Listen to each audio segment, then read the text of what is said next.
Did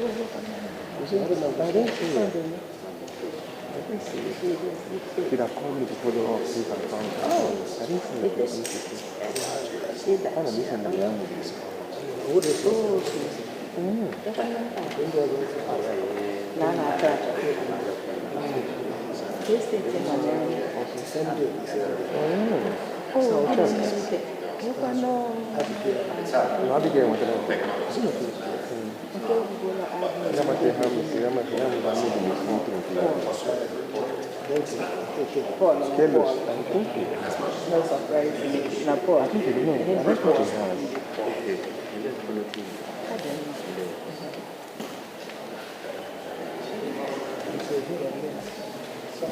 Yeah, Kilo is there. That means they miss you. They miss you. Phần nào vậy nè? Để khám phá rằng ở đâu nè?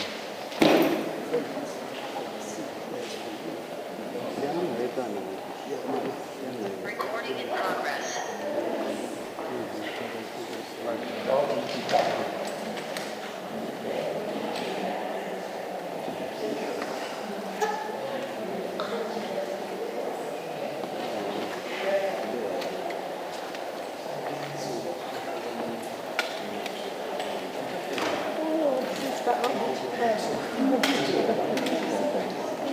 Okay, we'll take that, but we need to. I can't.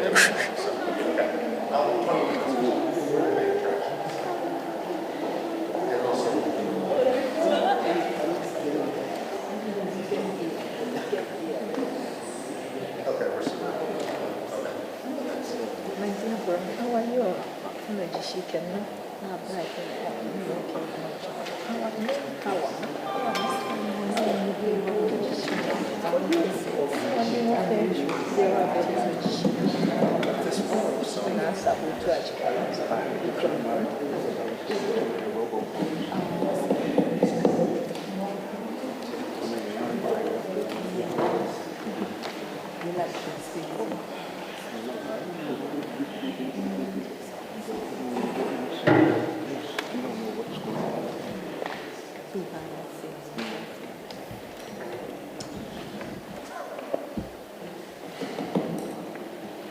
Biafrans,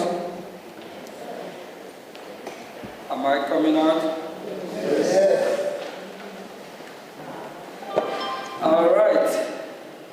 All right. The hour is here, and we all know the reason why we are here today. We are here for our freedom because it's our right, and today is our first congressional briefing, and we have our special guest here. We Biafrans are familiar with who he is. He's someone who advocates for freedom, human rights, and also religious rights. We have our special guest, Rubin, and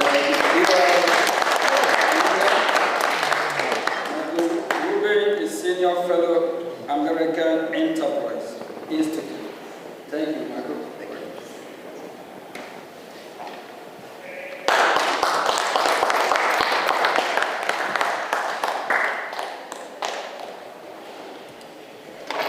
Thank you very much, Mr. Acting Prime Minister. I don't need, first of all, it's good to see Biafra represented so well in Washington, D.C. Unlike in Nigeria, and unlike in Finland, we're not going to arrest dissidents.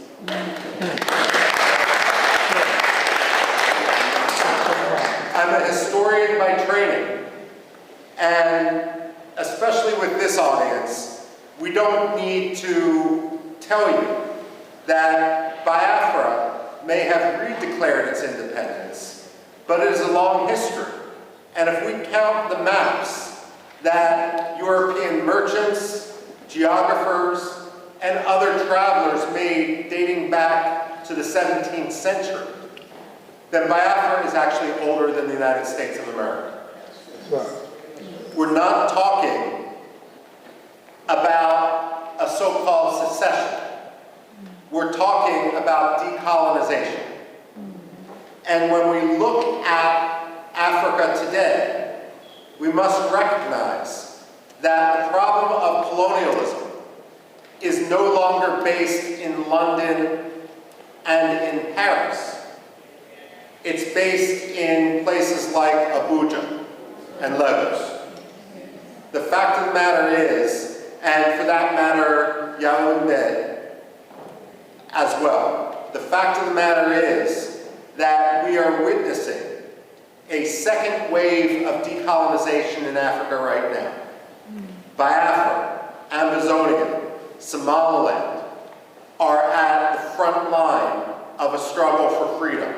Religious freedom, as well as simply personal, economic freedom, political freedom. The fact of the matter is, though, when we talk about that front line of colonialism, Biafra, Amazonia, Somaliland, we're also talking about a response to genocide. The fact of the matter is, when we look at the modern history of Biafra, and we see some of the key figures represented on this podium, and it's so appropriate that we're sitting here in a room dedicated to Veterans Affairs, to honor the veterans of the Biafra struggle. The fact of the matter is that they did not start the struggle for Biafran rights. Nigeria did. Nigeria has agency. They have decision-making. No one forced Nigeria to undertake the pogroms of 1966. That was a decision that was made in Lagos.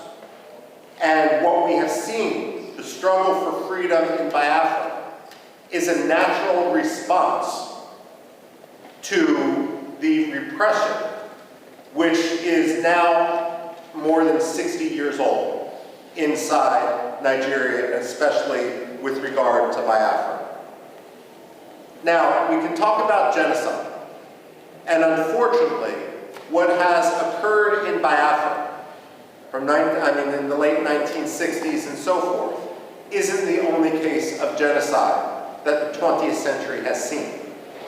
But what makes the history and the recognition of the Biafran genocide so important is this. When the Jews suffered the Holocaust, Germany afterwards acknowledged the Holocaust. The ideology that led to Nazism became stigmatized. Yes, there are still Nazis today, but it is an ideology which is outside the realm of acceptable belief. The problem with genocide denial isn't simply a denial of fact, a denial of history. But when you don't acknowledge the genocide, then what you're actually doing is throwing a life raft to the ideology upon which that genocide occurred. So when you have someone like the late Muhammadu Buhari, whose hands were covered in blood from the events of the Biafra genocide, rise to the presidency of Nigeria without anyone acknowledging his role, that simply perpetrates and legitimizes that genocide. Now, when it comes to genocide denial, I also have this to say. When people debate foreign policy in the United States, one of the progressive slogans that we hear time and time again is no blood for oil. Well, I have a message for Alexander Stubb. No genocide for oil. Finland has been a disgrace. Stubb has kowtowed to Turkey at the expense of the Kurds, at the expense of other dissidents, for the sake of getting Turkey to lift its de facto veto for Finland's NATO membership. Now he's kowtowing to the Nigerian government by arresting Simon Ekpa for the sole reason of advocating against genocide and of providing, frankly, at this point, the only reasonable way forward given the actions of the Nigerian state. Now, we can't engage in wishful thinking, and unfortunately that has been the problem in the United States. I would argue that Europe is more engaged in a cynicism, where they simply want Nigeria's oil, and let's be frank, it's not Nigeria's oil. It's Biafra's oil, the Delta region and so forth. The fact of the matter is they feel it's easier to have a relationship with a dictator, and they're going to look the other way. Never let the Europeans pretend that they stand as a representative of human rights when they act in such a cynical, racist, and way that is so contrary to life, liberty, justice, freedom, political rights. The fact of the matter is the Europeans need to be called out each and every day for that. Finland, especially. Now, I would go so far as saying Finland doesn't deserve the plaudits that so many people, Amnesty International, Human Rights Watch, tend to ascribe to Scandinavian powers. I would today argue that through its actions behind the scenes, by laundering the Nigerian government, by allowing, by cynically using this mantle which it had developed over decades as a protector of human rights, that Finland has become one of the most cynical promoters of human rights abuses, on par with Russia, with China, and with others. The only difference is Russia and China are much more open about what they're doing. Finland thinks they can have it both ways. Now, when it comes to the United States, however, the United States isn't blameless. We have two problems here.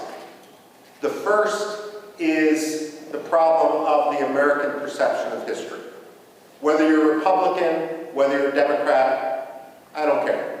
And the fact of the matter is Biafra, like Cyprus, like India, should be a bipartisan cause. There's nothing partisan about freedom and liberty.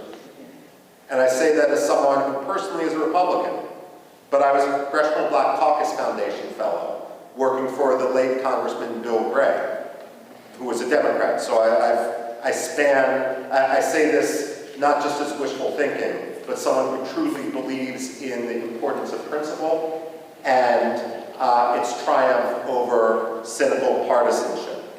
But let's face it, both the Republicans and the Democrats have a problem, and American society in general, and that's our general ignorance of history.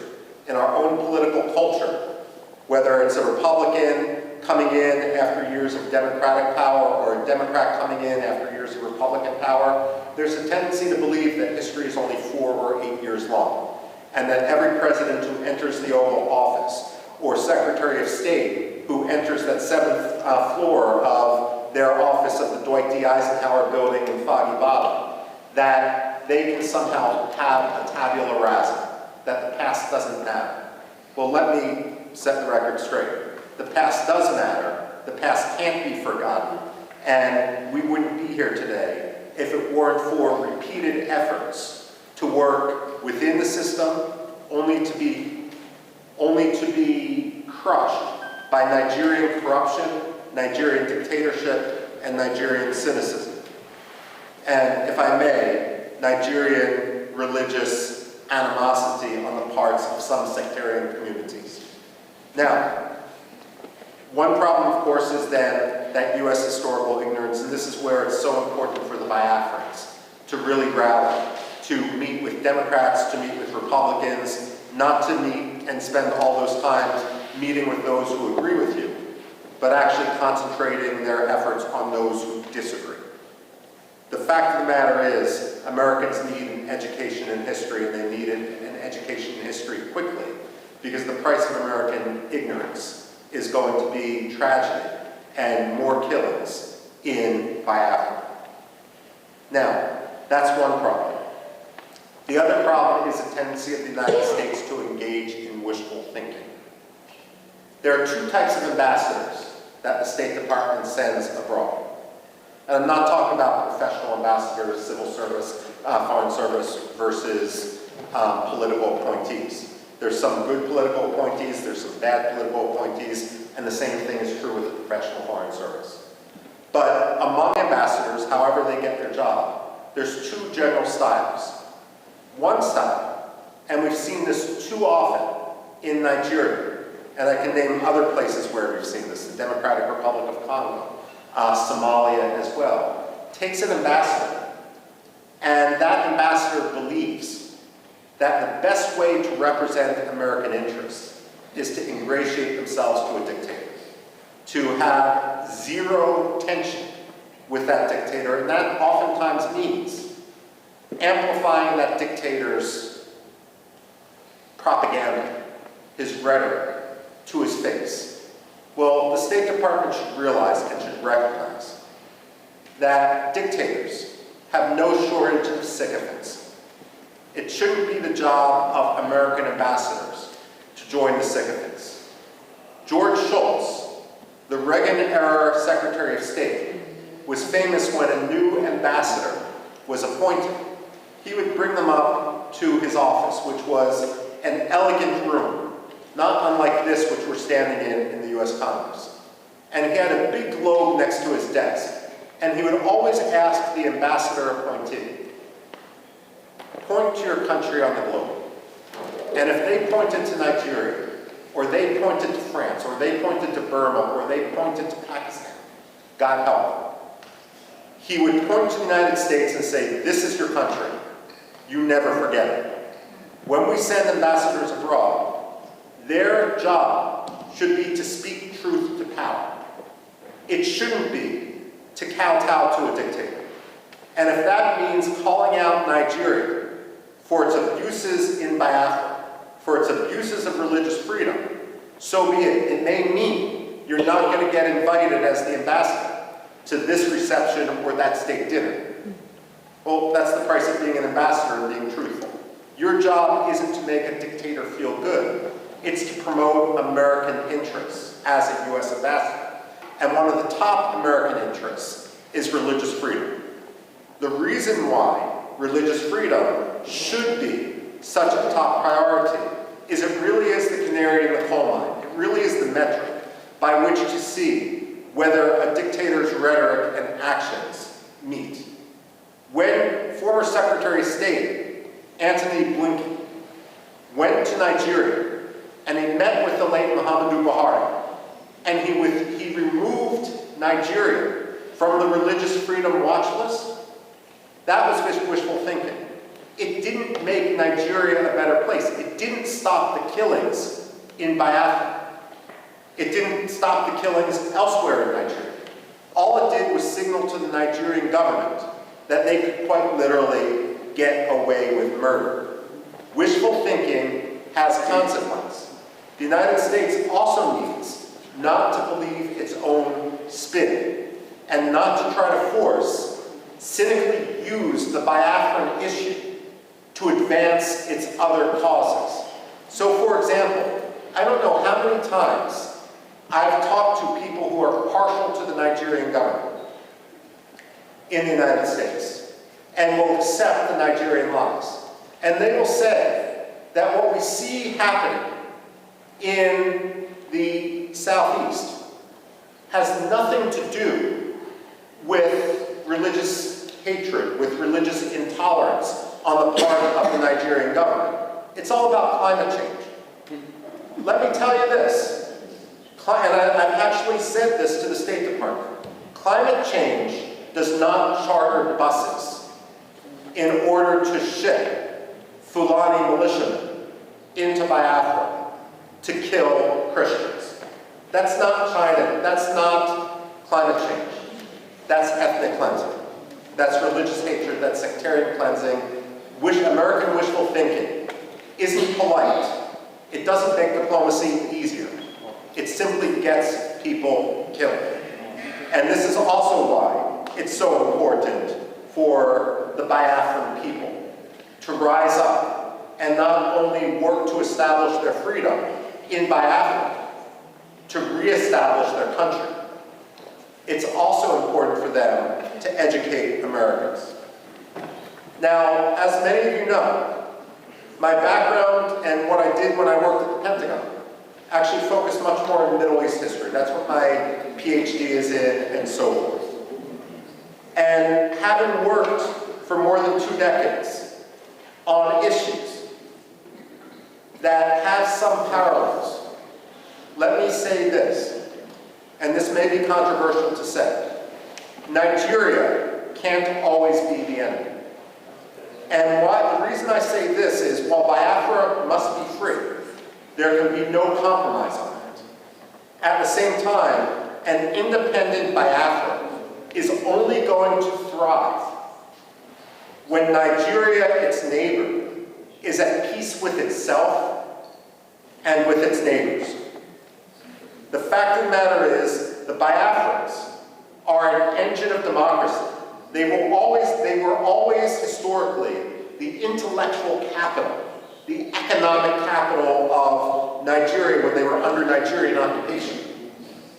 But at the same time, they have a role not only to win freedom for Biafrans, but that freedom is only going to be confirmed when Nigerians also win their freedom, when corruption no longer governs Nigeria, and when the Nigerian military and Nigerian politicians don't cynically use religion in order to advance their own Swiss bank accounts. This is important, and this is a conversation, for example, it's understandable that you focus on Biafra, but this is an example which I've had conversations in the past with Iraqi presidents and prime ministers, and Kurdish presidents and prime ministers, and there's a recognition, despite the century-long struggle of the Kurds, the so-called largest people without a nation, to win their freedom, to win their independence. Many of them have also come to recognize that that independence is going to take real reform instead of ruin for their neighbor next door. I've had this conversation with the Cypriots and the Greeks, vis-a-vis Turkey as well. Turkey is a problem today, and Turkey is a problem which is going to work with the Nigerian government in order to kill Biafrans. But at the same time, what the Greeks and the Cypriots will tell you is, while today Turkey acts like an enemy, there can only be true peace once Turkey fundamentally reforms. And so it's important when you speak and when you advocate for your cause, not only to promote the freedom for Biafra, but to argue and to recognize that Biafran freedom is going to be symbiotic. It's going to bring stability to the region. Biafra is going to be a model, not only for Biafra, it's going to be a model for Nigeria, so that Nigeria can get its act together, even as Nigeria heads towards the precipice. No one wants to, let me put it this way, many of you are familiar with the American satirical newspaper, The Onion. I remember a headline in that satirical newspaper after Russia invaded Georgia in 2008. It was a fake announcement by Condoleezza Rice, the Secretary of State, who was arguing that U.S. position is that no American allies should border Russia because it was just too difficult. The fact of the matter is, she was warning allies not to border Russia as if they have a choice. The fact of the matter is, it's in no one's interest. It's always going to be a problem for occupied Biafra and for independent Biafra to border a failed state, to border an irredentist state, to border an aggressive military dictatorship. Independent Biafra is going to need to recognize that as Nigeria fails, and let's face it, today it's a failing state. It's a building, it's a 10-story building that's ridden with termites. The fact of the matter is that every military leader inside Nigeria is going to try to distract their own Nigerian public by trying to whip up a frenzy against Biafra. So on one hand, you need to be prepared for that. And you recognize this because this is your history. But on the other hand, if there can be fundamental reform in Nigeria, then ultimately you will thrive and be the most prosperous country in Africa. Now, the other point I need to make, and this is not for the people here, but some of the people abroad, is that when you talk to Americans, especially non-Biafran Americans like myself, like congressmen and so forth, I am honored here to be with the acting Prime Minister. I hope someday to be with the non-acting Prime Minister, Simon Ekpa, as well, if he's ever sprung from his Finnish dungeon. But the fact of the matter is, as an American, as someone who obviously has no Nigerian heritage, it's not my job or my concern to decide who the leader of Biafra is. You ask any American like me, any white American, who cares about human rights, who cares about Biafran liberty, what I would say is, when Biafra becomes independent, all these disputes will fall by the wayside because you have monitored democratic elections. But if anyone starts to attack other Biafrans in the presence of European politicians, American politicians, United Nations diplomats, they are essentially creating treason against Biafra. Because what you're doing is giving evidence to your enemies that Biafra isn't serious. Now, let me give you one example. When I came to Washington and began working in foreign policy in 1999, one of the first people I met was a gentleman named Barham Saleh. He was the Washington representative of the Patriotic Union of Kurdistan. Now, the Kurds, I've referenced before, they're split between 4 different countries, so Biafra's a little bit luckier than this. At the same time,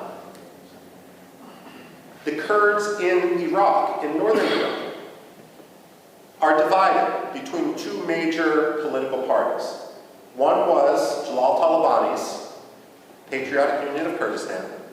The other was Masoud Barzani's Kurdistan Democratic Party. And between 1994 and 1997, these 2 Kurdish parties fought a civil war to suggest that anger among the Kurds wasn't high would be an understatement. They hated each other's guts. 2,000 people remain missing to this day from that civil war in northern Iraq between the Kurdish parties. And again today, that region is essentially divided. Barham Saleh had a rule as the representative of one of the 2 Kurdish parties in Washington, D.C. His rule was, I will talk Kurdish politics to other Kurds, but I will never talk Kurdish politics when someone else is in the room. Because the only message that Washington needs to hear is Kurdistan must be free. The only message that Washington must hear today is that Biafra must be free. Decisions with regard to the leadership of Biafra are going to be made by Biafrans themselves. But the most important issue for everyone, whether they are legitimate or frankly, whether they are illegitimate, is that Biafra must be free. Don't tweet against your political adversaries. Take the high road. Don't talk about your rivals to congressional staffers. And if your rivals talk about you, you may feel that it does you a disadvantage. Let me assure you, it does not.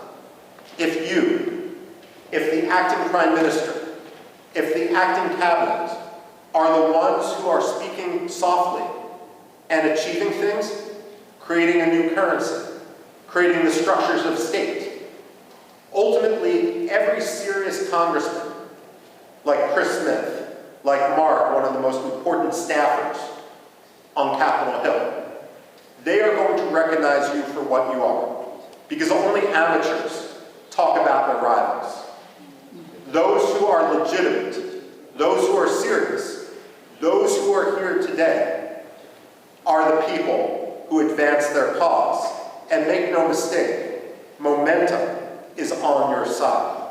So I speak here today, and I'm concluding my remarks right now, by thanking you for your activism, by welcoming you to the halls of Congress, where you are free to talk to anyone, and you don't need to risk arrest, because again, your words we're not in Finland. We don't have to talk about the Helsinki standard. The fact of the matter is, I hope to be here when the United Nations General Assembly recognizes Biafra as the 55th or 56th African state. And I have absolutely no doubt that I turn the floor back over to the acting prime minister.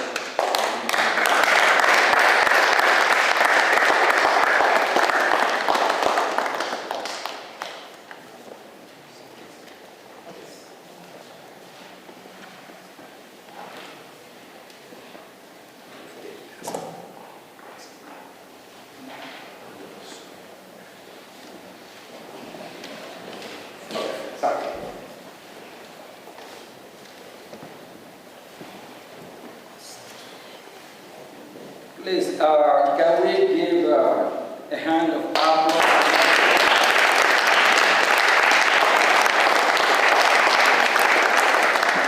He is a true friend of humanity, not just Biafra. He fights for me, he fights for you, he fights for the global community. And he is a kind of one we need, so that we can have a safer world and a better world, a world that will be great again. Thank you.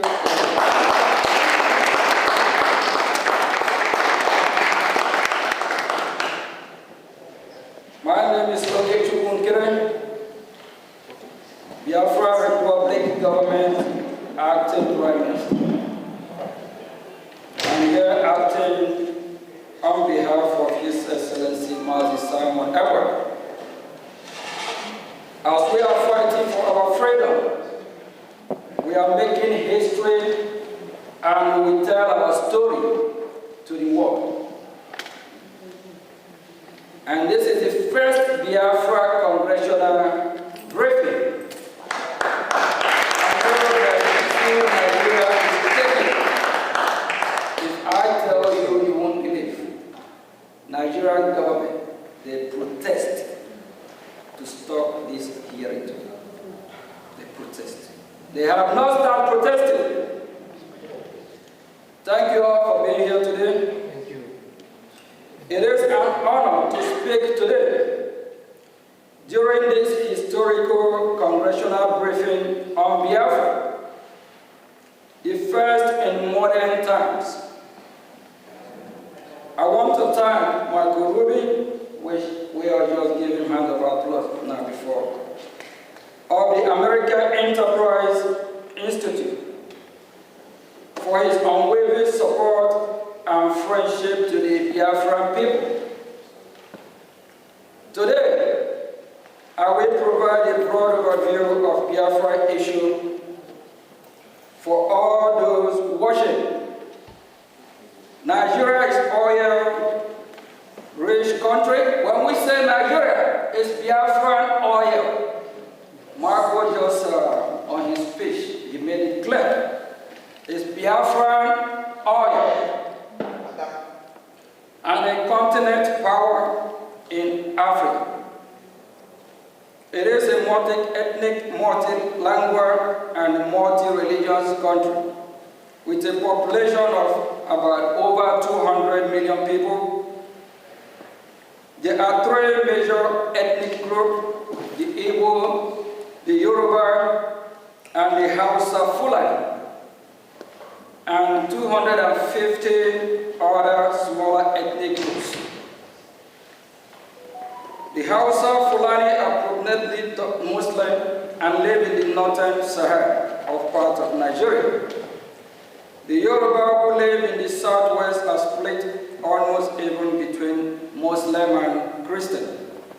The Igbos, along with related tribes whom we refer to as Biafras, the interface of this submission, inhabit the southeast part of Nigeria, which is Biafra, and we are no longer Nigeria. We don't identify ourselves as Nigeria. We are Biafra.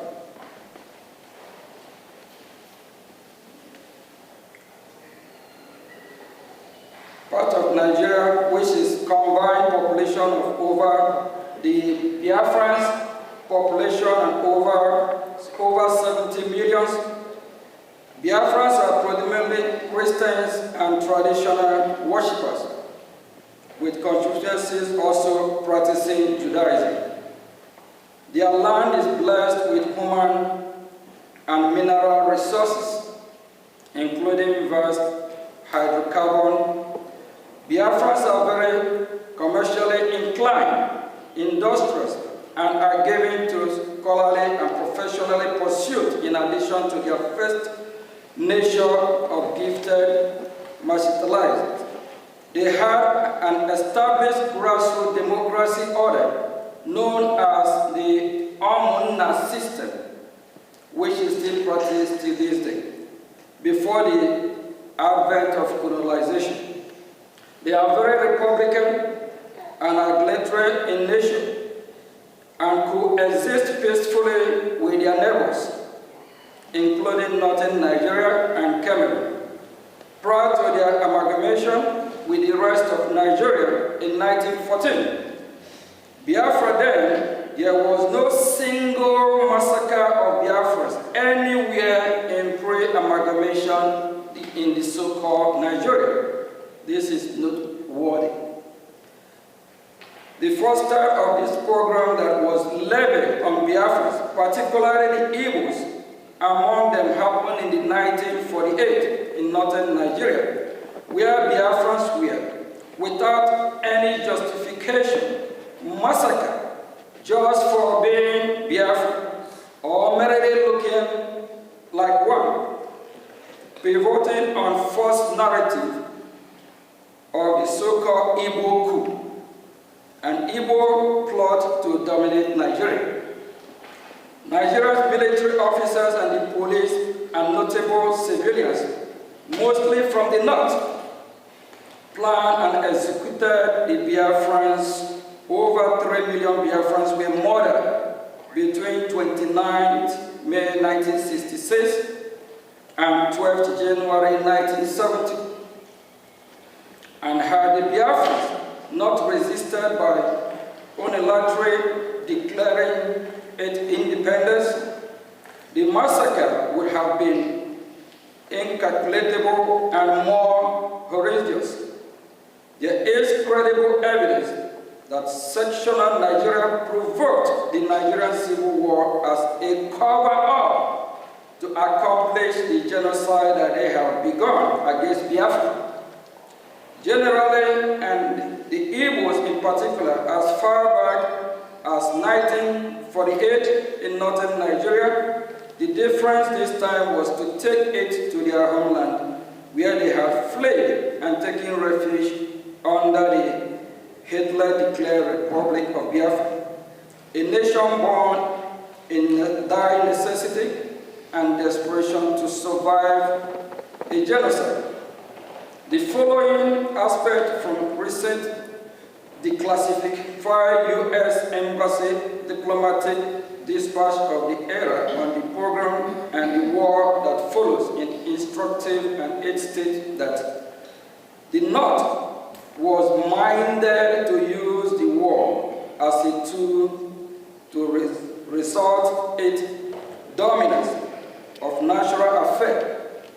Malan Gagu Damboa, regional editor of Morning Post, told the American consul in Kabul, "No one should kid himself that this is a fight between the East and the rest of the Nigeria.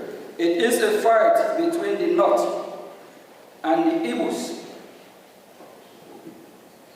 The scale of the carnage was such that had the Roman or International Criminal Court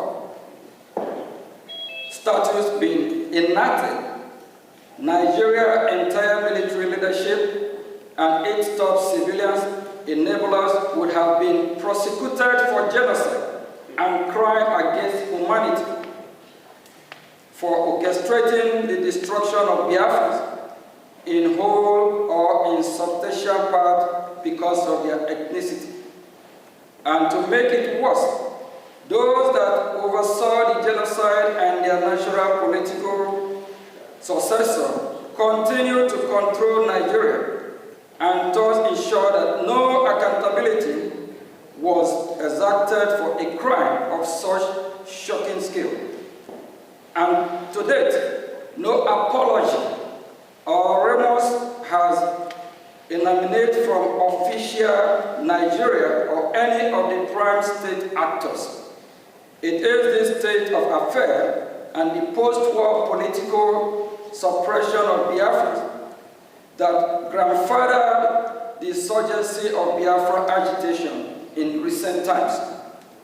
The modern-day Biafra independent movement surfaced in 1999 with the creation of movement of the actualization of sovereign state of Biafra, Mazur, in 1999 by Chief Owazurike, in 2012 by Mazi Nnamdi Kanu, a protege of Chief Owazurike, then created the Indigenous People of Biafra, IPOB, in 2012, which became the predominant Biafra independence organization. Post-war agitation for Biafra and support for IPOB accelerated in late 2015 when former President Muhammad Buhari systematically embarked on widespread anti-Igbo policies, coupled with his open toleration of Fulani Islamic terror that was breaching the northern reach of the Igbo land. It was in the face of this that the indigenous people of Biafra IPOB and the idea of Biafra government in exile gained much traction as protector and defender of the people that have been detained by the government of the day of Nigeria. It is to be noted that virtually all of us present at the vanguard of pursuing for Biafra were born after Nigerian civil war ended in 1970. So in our renewed quest for Biafra, we are not driven by any sense of personal loss of the war, revenge or bitterness, but by instead a sense that our people are being mistreated badly and are vigorously in again becoming the victim of another crippled genocide. Vast majority of the Biafrans share the same view, even so, quietly because of fear of retribution by the Nigerian government or other non-state actor in alliance with the government. Amnesty International reports that since the advent of the former Buhari administration in 2015, Nigerian insecurity forces have killed more than thousands of Biafra and wounded many more why they held peaceful protests against the killing and for self-determination. Amnesty International says that many of those pro-Biafra protesters were shot and killed in their sleep, and others while they gathered in churches to pray. Many of the protesters were shot and killed from behind while they tried to escape.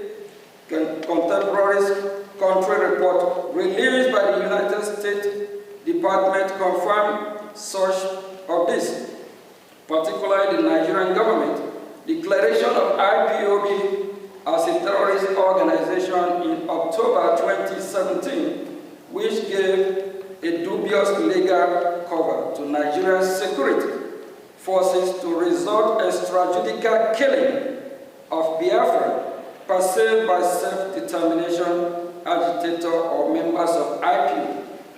As such, as you are reading this, the other killings of Biafrans by the Fulani Islamic terrorists is ongoing as we speak. The killing have not stopped to date, especially in the northern boundary of Igbo land, such that several innocent villagers were murdered in Ebonyi State in February 2025. Igbo communities to bury their brothers, sisters, fathers, mothers, sons, and daughters almost every month. And after times, the violence is maliciously and falsely attributed to unknown government or faceless Biafran separatists. In the face of all this, and in the perception that rogue elements of the security forces are complicit, the Biafran government in exile emerged as a beacon of hope for Biafrans that have become distrustful of the government.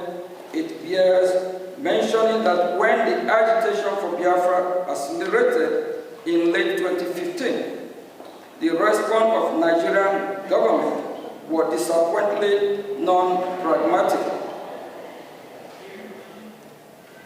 Instead of acknowledging the burgeoning popularity of the agitation and take bona fide measures to contain it through constructive engagement or dialogue, the government went wide with deadly and extrajudicial law enforcement action that backfired by fueling the agitation to levels not seen since the end of the Civil War in 1970.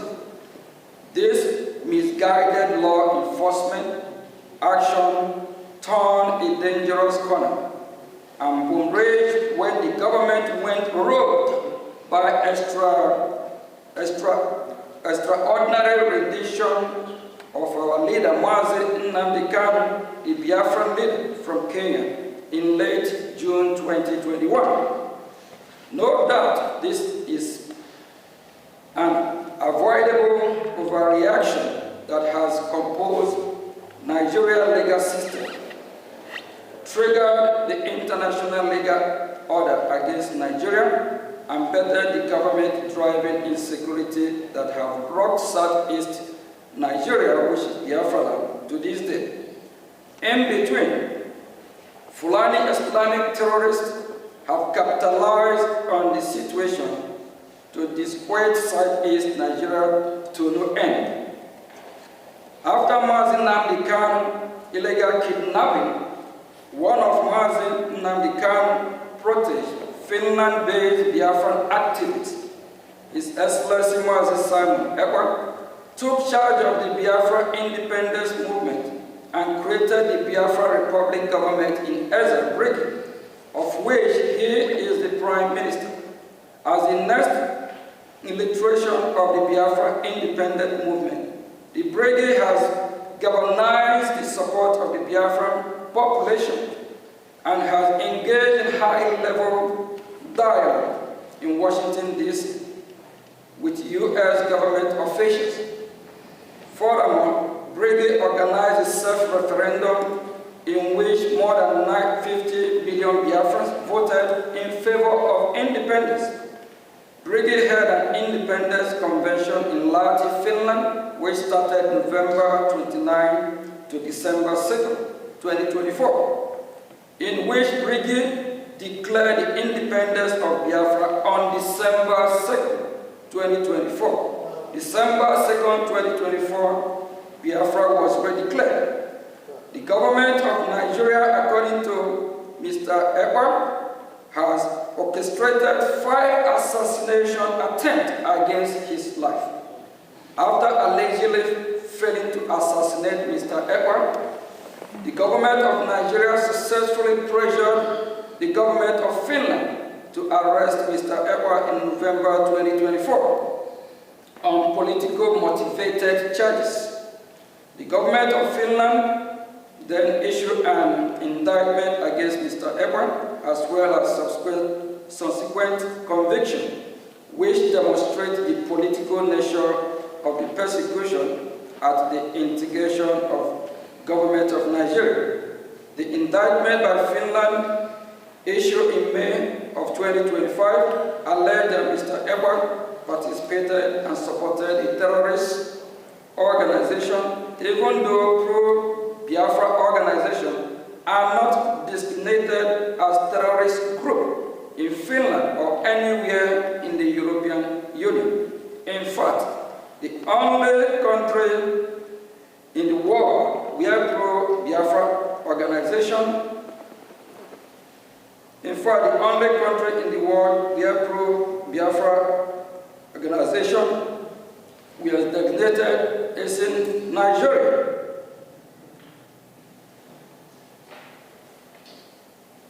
For the government of Finland to accept that the Finnish citizen holding political position regarding internal policy matters within Nigeria is somehow a criminal offense in Finland is a nonsensical and absurd, and demonstrate that Finland is engaging in a political motivated prosecution.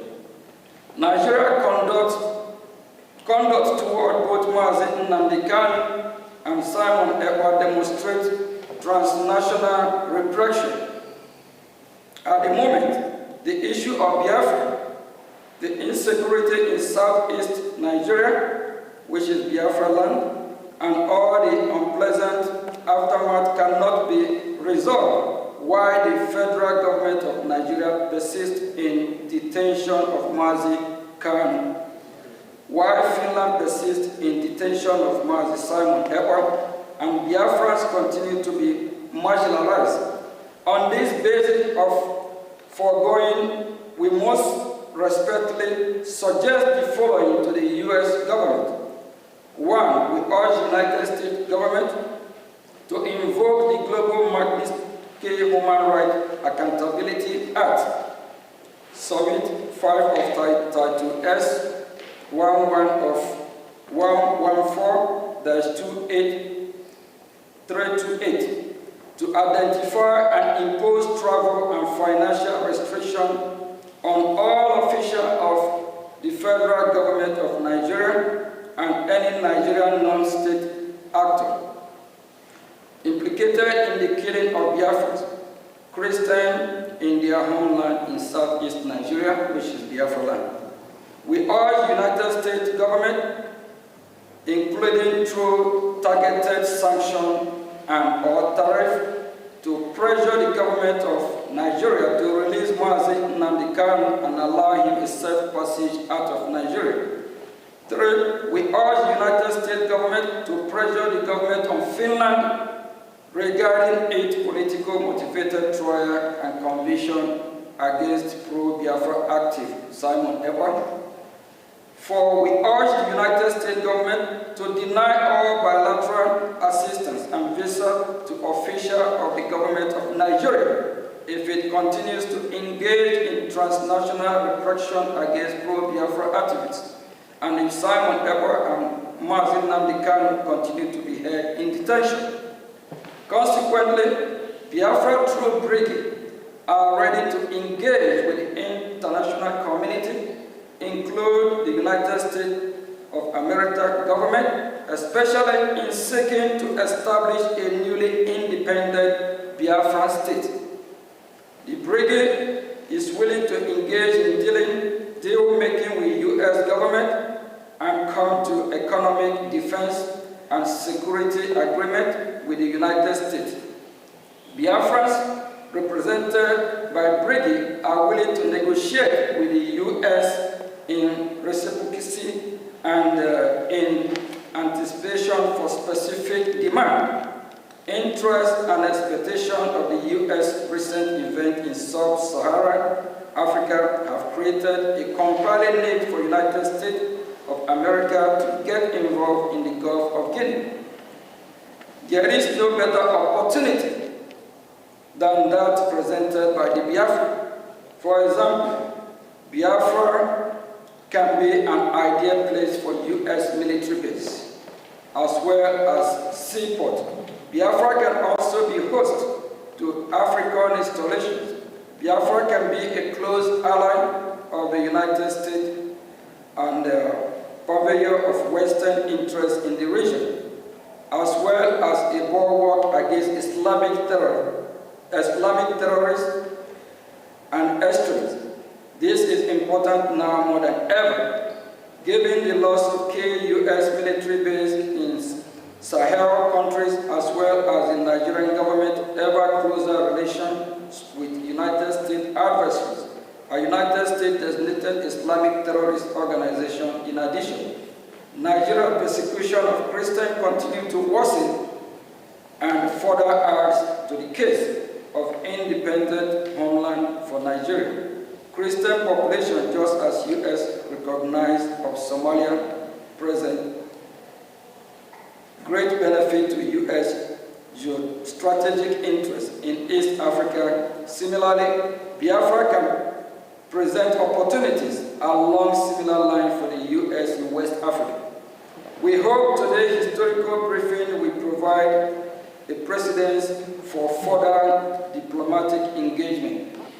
And before I say thank you, we believe that we have sent our message, and we are damn serious for our freedom. We'll continue fighting. Our freedom is our right.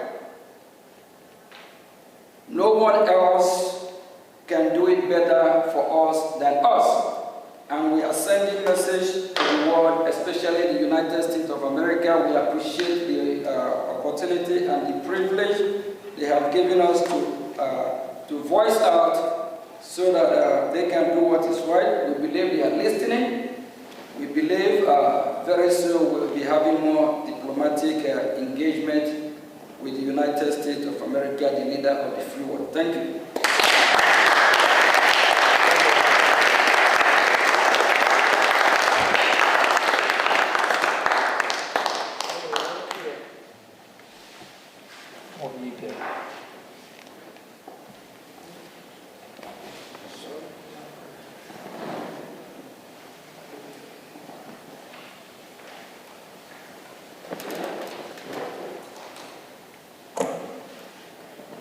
All right, we're going to be having some question and answer, and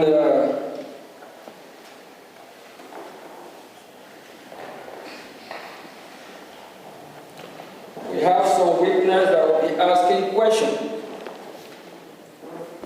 about the current situation, what is happening in Biafra land, if it is suitable for them, if it is that what they want. Do they deserve to live better than what is happening here today?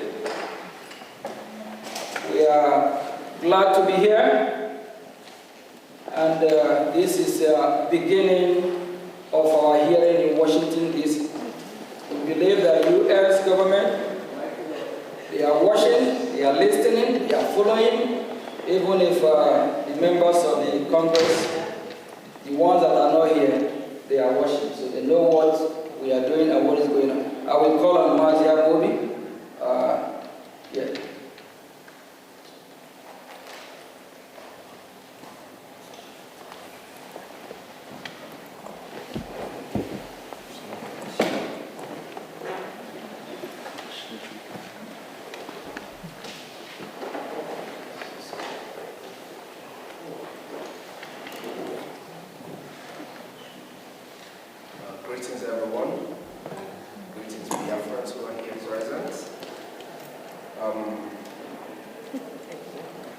First of all, I want to appreciate everyone for being here. It's not easy. It is only a man who seeks for freedom that goes knocking on all doors. Because every locked door against each and every one of us is a locked door against millions of Biafrans. Especially millions of Biafrans, yourself, myself, who are witnesses, and over 50 million people who gave the Brigi government their vote for the self-referendum conducted in Finland. It conducted back home and ratified in Finland by over 517 Biafrans. So I appreciate each and every one of you who are here. And we thank the United States Congress for giving us this opportunity, for calling us to hear our voice at this time. It is of utmost importance that the Biafran people in general speak up now to stop the killing, to help the world, to help those who cannot speak for themselves, and the entirety of the people who live in the geographical location known as Nigeria, to regain their freedom. The freedom that we seek today is not just for the Biafran people, but for over 230 million people who exist in a place where they are all in a cave. Most of the people who exist there do not know themselves no more, cannot, for some reason, stand up and defend themselves. Of course, we know fear is part of terrorism. With me here are fellow Biafrans who are witnesses to the ongoing genocide in my land, Biafra. The ongoing genocide is a continuation of 1967 to 70, as we all have heard the acting Prime Minister of Brigi speak to us who are Biafrans and to the rest of the world who are listening. So I would like to ask my brothers and my sisters a few questions so that in their own words they can explain to the rest of the world, those who are watching, and to the congressmen and women who have given us this opportunity, who I'm sure would hear everything that we are saying here today, either today or tomorrow or in the nearest future.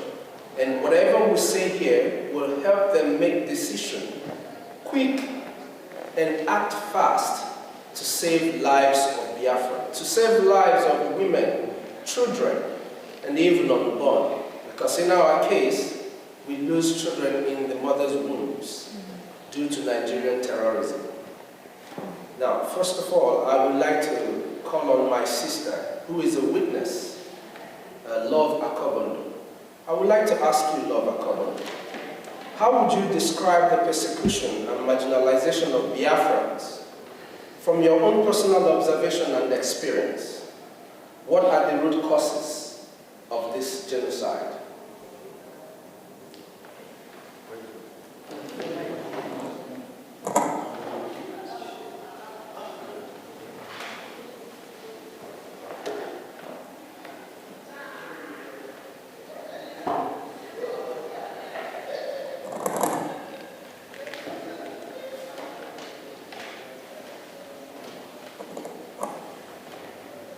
Hello, Biafrans. Good afternoon. Thank you for the Brigi government. Thank you, the acting Prime Minister and your staff. And I also thank the Congress, American Congress, for giving us this opportunity. I'm going to say what I received as information from those who witnessed those incidents, because I wasn't there at the time. From there, that will lead into what is happening and still happening, unless we put a stop to it. You see, the marginalization has a long-standing history, stemming from the so-called colonization. From the time those people showed up in the shores of Biafra, the Bight of Biafra, there hasn't been peace. each time they bring up a situation that is not acceptable to our people, the Biafrans, we object it because we already had democracy before they showed up. We were living in organized society in every ramification before they showed up. So when they showed up and want to alter who we are, change us to benefit them, we said no.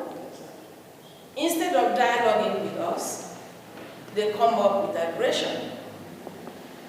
This has been going on through the Ekumenic warriors after the fall of Arab Kingdom. Our people regrouped, defending themselves, defending their land, defending their culture, defending who they are as a people. They were met with killing, because that's the only thing to understand. They don't understand dialogue.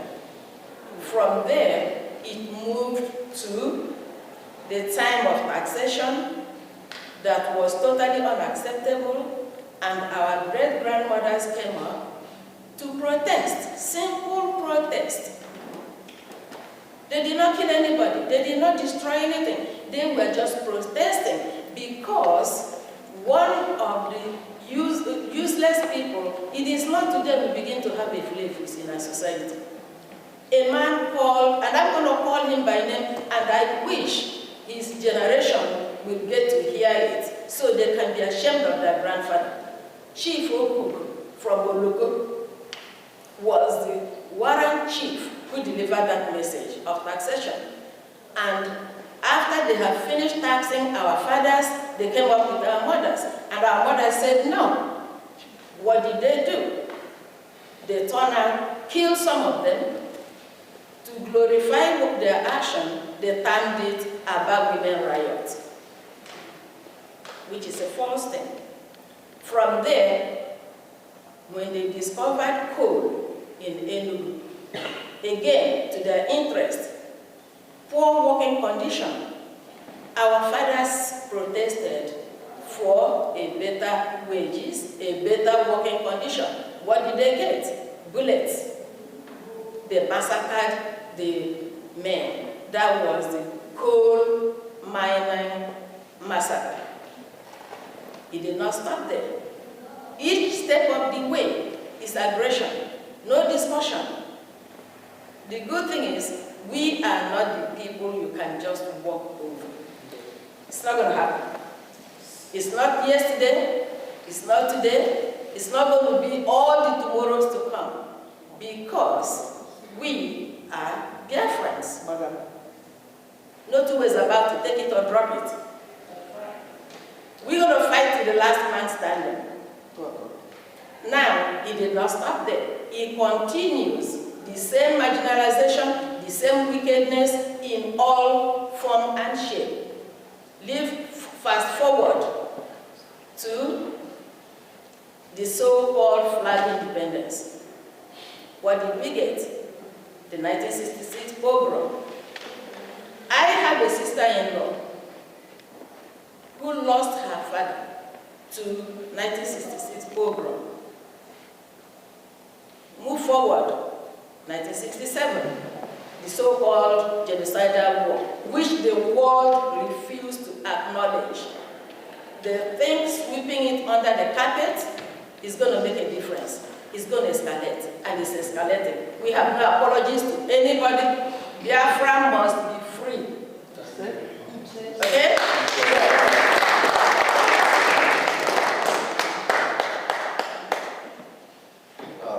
Thank you so much, my sister Love. You heard it all? Now, I will ask another question to another sister of mine,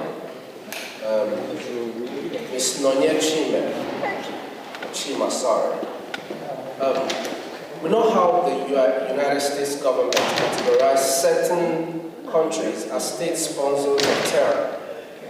How do you rank Nigeria, given their killing of Biafrans And should the U.S. government designate Nigeria as a state sponsor of terror?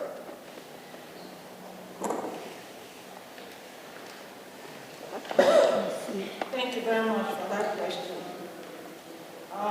First of all, I just wanted to thank Honorables Jim Moran and Elias Terasulis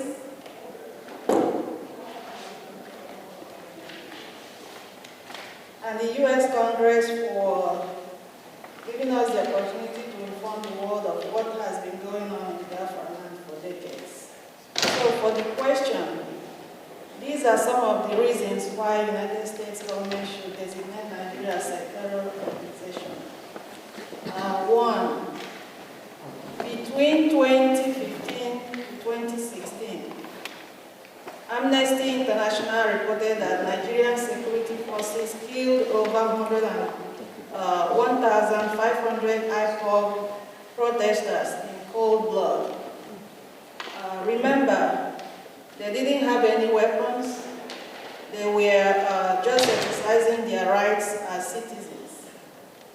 And in 2017, there was what they called Operation Python Dance, which targeted the Southeast residents who are Biafrans, with soldiers invading communities, shooting civilians, and committing extrajudicial killings, which led to about 28 young men and women in our leader, Mazi Nnamdi Kanu's house.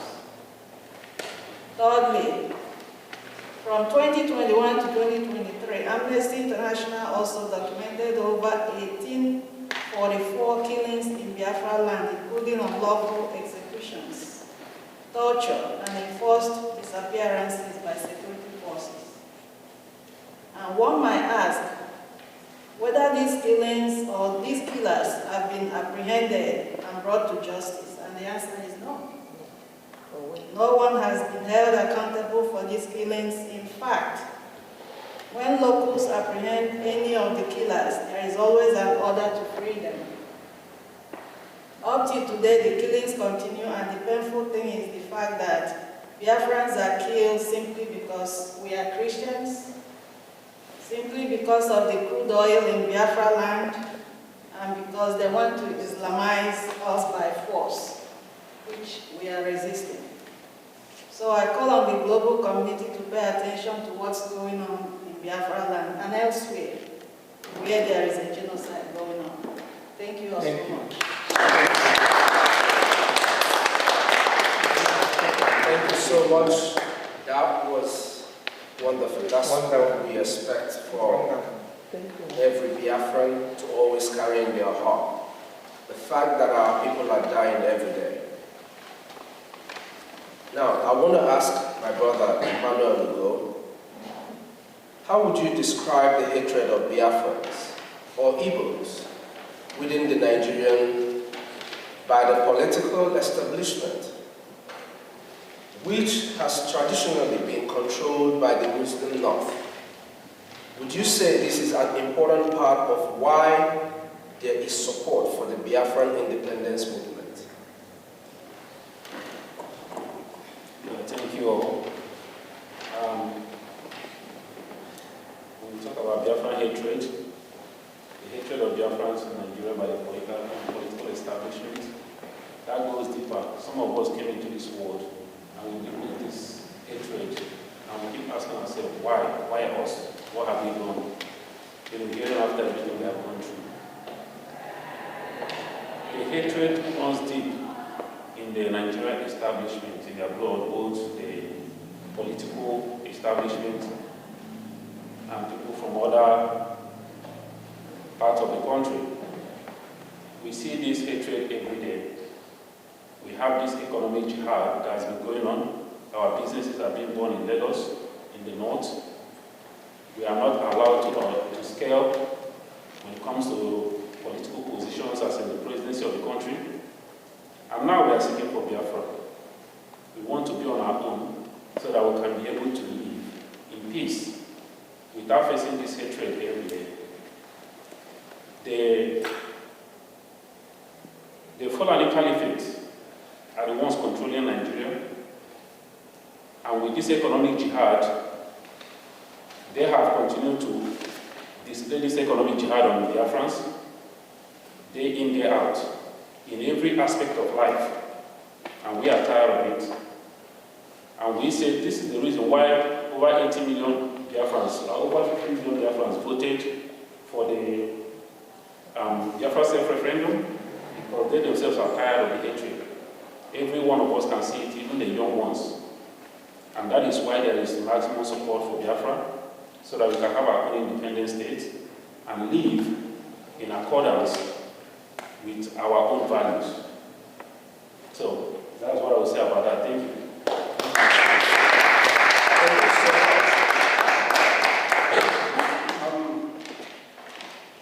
My brother Chima John, for those amongst you who lived during the first Biafran Civil War, it's called a civil war, but we know it's a genocidal war against the Biafran people, 1967 to 1970. Please, describe your experience. I know you might not know, but I know you have people who have told you stories. I see you're very much younger than 1967. So describe your experience and how you would compare the Biafran independence movement in the 1960s compared to now. And what do you wish the United States government to do regarding the issues of Biafra? Thank you very much. Thank you very much.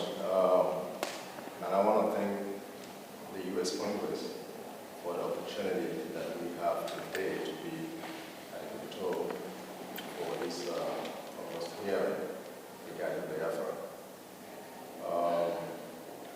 Some of us were not born in the war, but we have heard, we have read about all the atrocities that happened against Biafrans and against the Igbos during the war.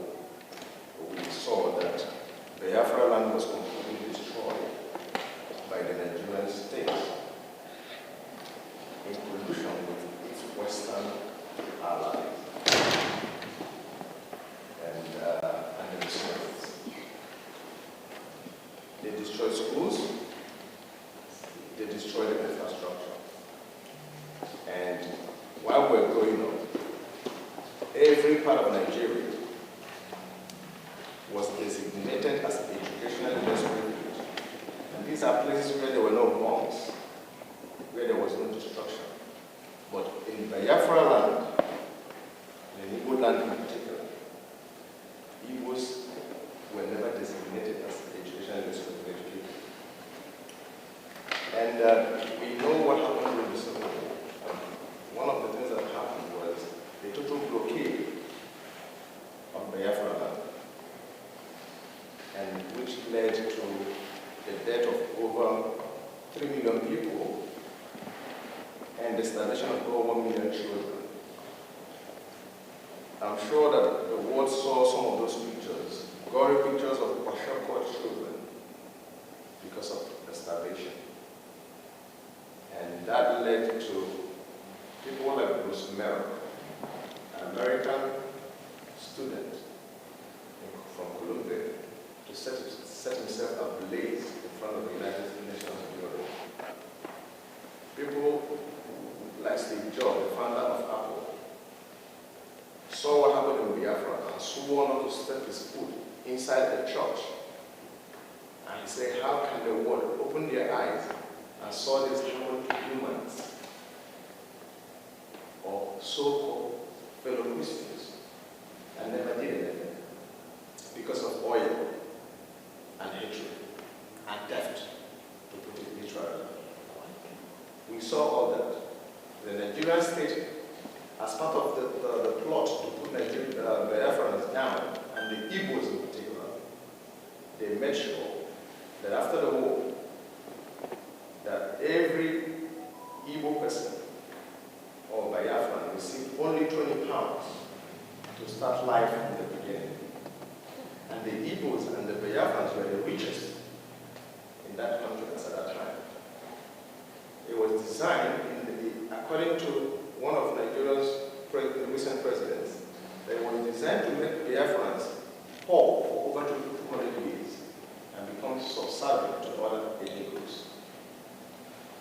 At the end of the day, today, Biafrans are not only successful, but they have reason to say that the only thing that will make us safe to actualize our economic and political potential and destiny is the creation of an independent state of Biafra, or the restoration of it, so that we can live in peace with our neighbors, so that we can be allies of the West and to our global community, so that we can harness our potentials, our intellectual resources, our natural resources. We can harness it to the benefit of not only our own people, but to the world at large. That is what Biafrans seek. And we want the United States, as the leaders of the free world, to stand up and begin to do what is right by the Biafran people. Begin to do what is right. Because that's something that they're looking for. That's something that they take, that Nigeria gives them. Those oil and gas comes from Biafra land. We can negotiate. We can reach a deal with any country, America in particular, so that we can have our independence, a place we can feel safe, and to live in freedom. Thank you very much.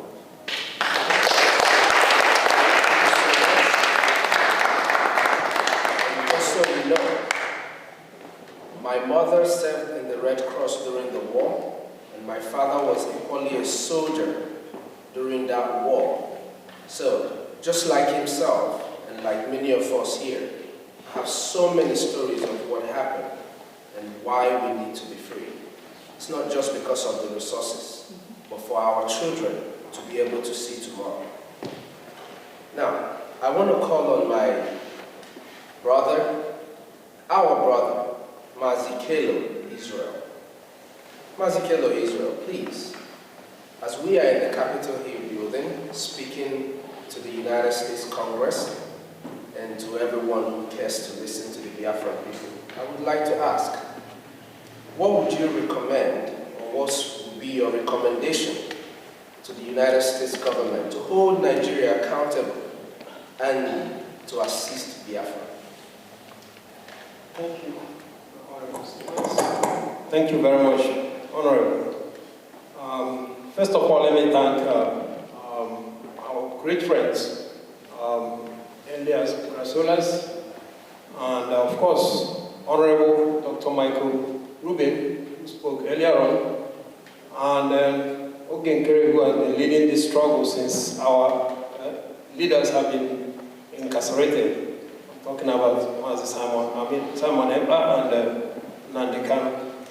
And I want to thank the U.S. Congress for allowing us this opportunity to come here. Again, they are demonstrating that they are the leader of the free world, as against other nations where they don't want to talk about this. As our Honorable Michael Rubin has said, here you are free to talk and nobody will arrest you. And so we are here requesting that U.S. government to come and stop the killings that is going on in Nigeria. We are talking about the genocide that happened 1966 to 1970. Right now, that happened mainly in the southeast. Right now, the entire Nigerian state is a killing zone. It rivals what happened during the Civil War.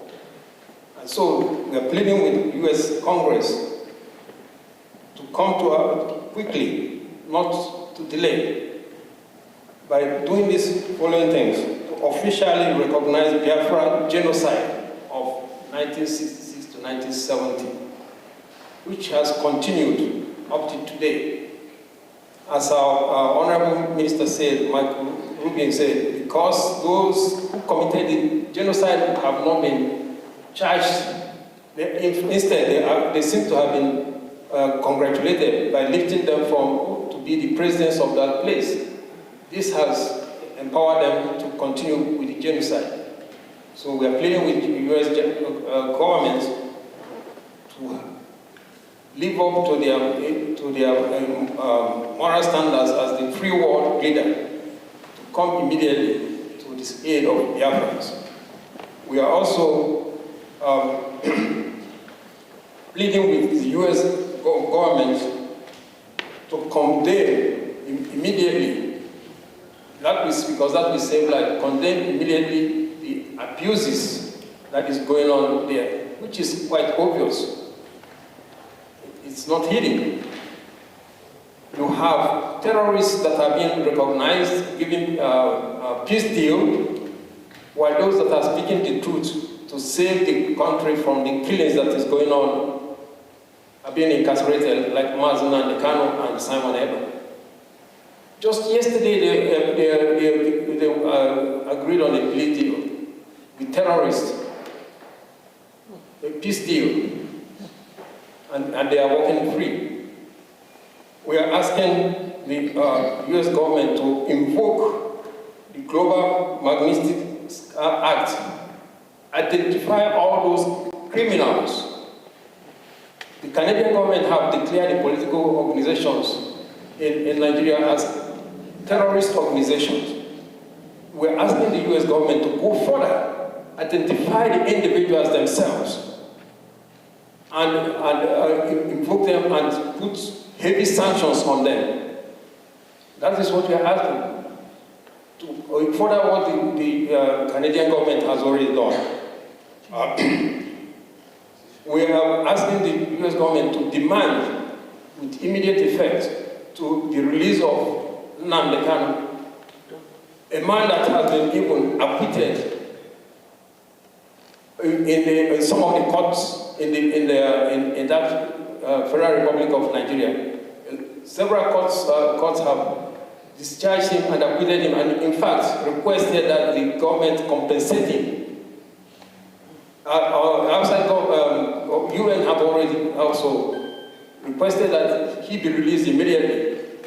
Kenyan government has come out openly to say that he was extraordinarily rendition. He was kidnapped from Kenya. That he should be released, and on no basis should he be tried for anything because of the illegality that they practice on him and abuses. Yet, Nnamdi Kanu is still in prison. Even recently, he asked for him to be allowed to visit the hospital, to go for a hospital treatment, and they rejected it. They rejected that he would not go to the hospital. So we're asking the U.S. Congress to act immediately. We need urgent help. We also ask U.S. Congress to pressure Finland to release Simon Eber. He was doing nothing other than he was worried seeing the decimation of his people. Okay? But that's the only thing we are asking, to pressure Finland government to release Simon Eber. Finally, we ask the U.S. Congress to recognize the referendum that was conducted. 50 million Biafrans voted. If that is not acceptable, then how to help us organize a UN acceptable referendum for Biafrans, and to show that demonstrate that Biafrans are really in need to be freed. And the freedom we're asking for Biafrans is not only for Biafrans, because it will also free the ordinary people of that country called Nigeria from all the killings that are going on, which is only going to escalate as the 2027 elections continues. These are what we are requesting. Thank you very much.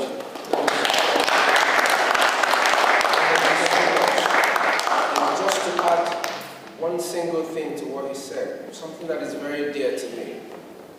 I really wish that the United States Congress and the United States government would help us oppression Nigeria, I would like for the genocide that took the life of over 5 million of my people to be recognized. If today we speak about the Holocaust, there is no reason why we shouldn't speak about the death of over 5 million Biafrans. Thank you very much.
This place is being used by Congress.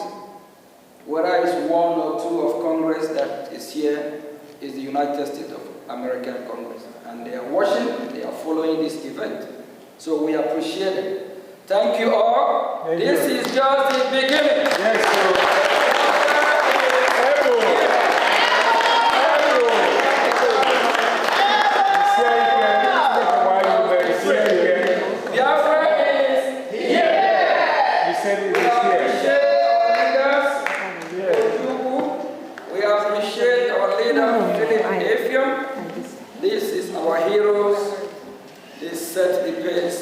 And we appreciate everything they have done.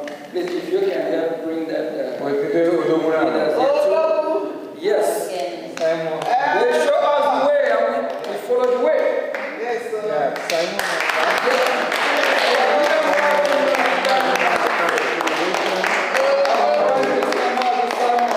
Must be free. Biafra is here. This is just the beginning. And we come back again, we'll still receive the capital and we'll keep pushing, and we believe the United States of America will hear our voice. Thank you all, and God bless.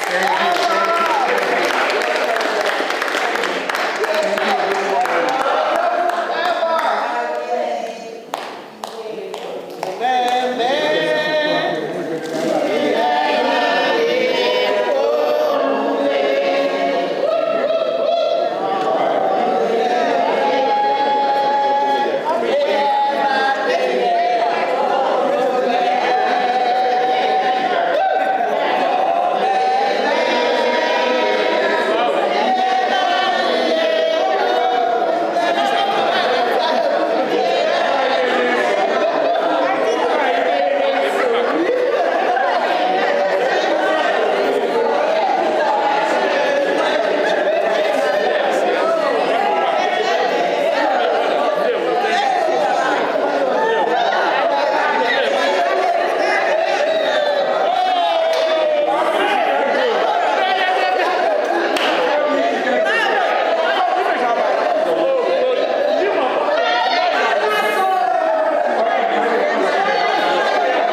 Mike, can you share us?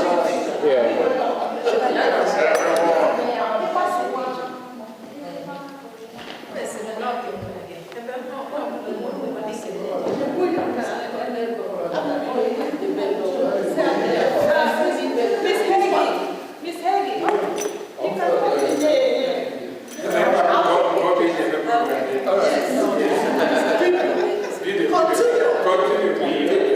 Yes, continue, Tony. Picture.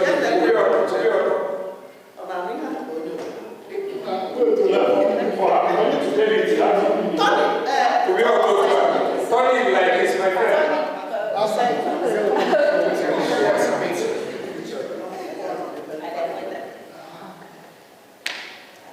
I think you can go back. Very good videos. You can do videos so that you get everybody. Yes. Oh, man.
Now, are you a